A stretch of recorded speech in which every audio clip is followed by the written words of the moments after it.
बिस्मिल्लाहिर्रहमानिर्रहीम। अस्सलाम वालेकुम माय यूट्यूब फैमिली, कैसे हैं आप सब। आज सायरा फूड पैलेस में मैं आपके साथ बहुत ही झटपट से बनने वाली गाजर के हलवे की रेसिपी शेयर करूंगी, जिसके लिए ना गाजरें कद्दूकश करने की ज़रूरत है, ना ही बहुत ज़्यादा मेहनत की। रेसिपी स्टार्ट करने से पहले छोटी सी रिक्वेस्ट है कि अगर आप चैनल पे नए हैं तो सायरा फूड पैलेस को सब्सक्राइब कर दें, बेल आइकन को प्रेस कर लें और वीडियो अच्छी लगे तो फ्रेंड्स फैमिली में ज़रूर शेयर कीजिएगा। यहाँ पे मैंने 1 किलो गाजरें ली थी और इनको अच्छी तरह से छील लेने के बाद जो है वॉश करना बहुत ज़रूरी होता है, वरना एक अजीब सी स्मेल इनमें से आना शुरू हो जाती है। इस रेसिपी के लिए आप गाजरें बिल्कुल फ्रेश और छोटे साइज़ की लेंगे और जो थोड़ी बड़ी गाजर हो उसका हम जो अंदर से ये वाला हार्ड वाला पार्ट है इसको इस तरह से सेपरेट कर देंगे। अगर गाजरें बारीक है तो आप वैसे भी इस्तेमाल कर सकते हैं। अब मैं इन्हें प्रेशर कुकर में डालूंगी और आधा कप हम इसमें पानी डालेंगे ताकि इसकी बहुत अच्छे से स्टीम बन जाए, और साथ ही हम इसमें 1 टेबलस्पून देसी घी का शामिल करेंगे। 2 से 3 मिनट के लिए इसे प्रेशर आने देंगे। गाजरें कद्दूकश करना थोड़ा सा मुश्किल लगता है, इसलिए कुछ लोग इस स्टेप की वजह से गाजर के हलवे को घर में बनाना पसंद नहीं करते और मार्केट से ही ले आते हैं। रेसिपी को देखने के बाद होप सो आप घर में ज़रूर ट्राई करेंगे। 1 किलो गाजर के लिए मैंने 1.5 किलो यहाँ पे दूध लिया था। ये फुल फैट मिल्क है जो मतलब हम घर में यूज़ करते हैं। मैं नॉन स्टिक पैन में इसको मैं बॉयल आने के लिए रख दूँगी और इसको हम काफ़ी गाढ़ा होने तक कुक करेंगे। इसकी कंसिस्टेंसी में एंड पे आपको चेक करवाऊँगी कि हमने किस पॉइंट तक इसको गाढ़ा करना है। इसमें आपने कोई भी चीज़ शामिल नहीं करनी, सिर्फ इसमें आपने 3 इलायची शामिल करनी है और चीनी वगैरह कुछ भी इसमें हम शामिल नहीं करेंगे।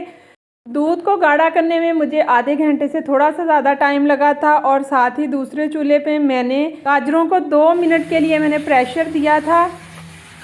अगर आपके पास थोड़ा टाइम ज़्यादा हो तो आप वैसे भी इन्हें कुक कर सकते हैं सॉफ्ट होने तक। यहाँ पे गाजरें आप देख सकते हैं कितनी सॉफ्ट हो गई हैं।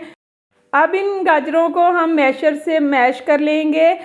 अगर आपके पास ये वाला मैशर इस तरह का नहीं है तो आप किसी भी चम्मच से इन्हें हल्का हल्का प्रेस कर लें। बहुत ज़्यादा आपने इसे मैश नहीं करना। पानी इसमें बिल्कुल थोड़ा सा है और अब इसे हम हल्का सा भून लेंगे।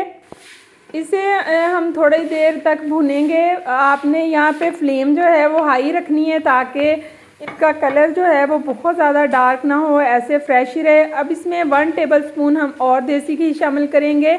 अगर आपके पास देसी घी नहीं है तो आप डालडा घी भी शामिल कर सकते हैं। देसी घी से जो शाइन आती है ना हलवे में, उसकी अपनी ही एक बात है।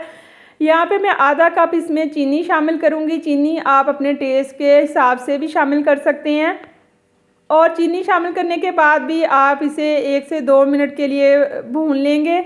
गाजरों को थोड़ी देर भून लेने के बाद हम फ्लेम ऑफ कर देंगे और अब आते हैं हम मिल्क की तरफ जो हम गाढ़ा कर रहे थे।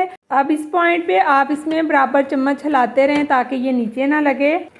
इसको हम इतना गाढ़ा होने तक कुक करेंगे। और अब मैंने यहाँ पे गाजरें शामिल करने से पहले इसमें से थोड़ा सा आधा कप जो है वो सेपरेट कर लिया था खोया।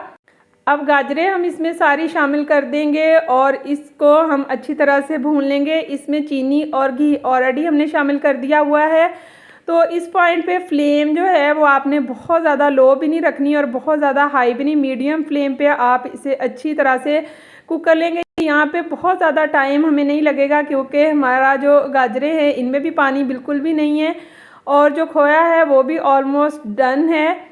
थोड़े से यहाँ पे ड्राई फ्रूट्स लिए हैं, इनको मैंने चॉप कर लिया था। आप चाहें तो इनको पीस के भी शामिल कर सकते हैं।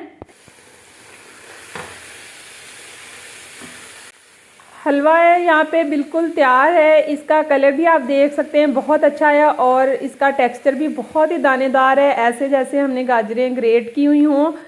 तो आप इस रेसिपी को इसी तरह ज़रूर फॉलो कीजिएगा। ये बिल्कुल झटपट से बनने वाली रेसिपी। अगर आपके घर गेस्ट आ रहे हैं तो आप इसे मैक्सिमम 1 घंटे से भी कम टाइम में आप बहुत आसानी से बना सकते हैं। अब इसमें मैं चॉप जो नट्स थे वो थोड़े से ऐड करूँगी और थोड़े से मैं गार्निशिंग के लिए अलग कर लूँगी। तो अब इसको हम डिश आउट करते हैं। ये लें जी, बहुत ही मज़े का फ्रेश जो है गाजर का हलवा जो हमारे पास तैयार हो गया है। आप भी इसको सर्दियों में ज़रूर बनाएं और अपनी फैमिली को सरप्राइज़ करें, वो भी बगैर किसी मेहनत के। अब तो हर कोई इसको बहुत आसानी से बना सकता है। एंड पे मैं इसे खोए के साथ गार्निश करूँगी। खोया जो है आपने बहुत ज़्यादा उसको थिक यहाँ पे नहीं करना, जो थोड़ा सा लिक्विड फॉर्म में ही उसको रखना है। तो ये ठंडा होने के बाद बहुत अच्छे से सेट हो जाएगा। अब हम इसको टेस्ट करते हैं। यहाँ पे मैं इसको गरम गरम ही कट कर रही हूँ। अगर आप इसे थोड़ा ठंडा करने के बाद कट करेंगे तो बहुत ही इसकी यमी सी केकी सी लुक आएगी। और ये वाली बाइट जो है ना, ये मेरी यूट्यूब फैमिली के लिए है। आप इस रेसिपी को ज़रूर फॉलो कीजिएगा और मुझे भी फीडबैक में बताइएगा। अगर आपको आज की वीडियो अच्छी लगी हो तो इसे फ्रेंड्स फैमिली में ज़रूर शेयर करें। दुआओं में याद रखिएगा। Take care. अल्लाह हाफिज़।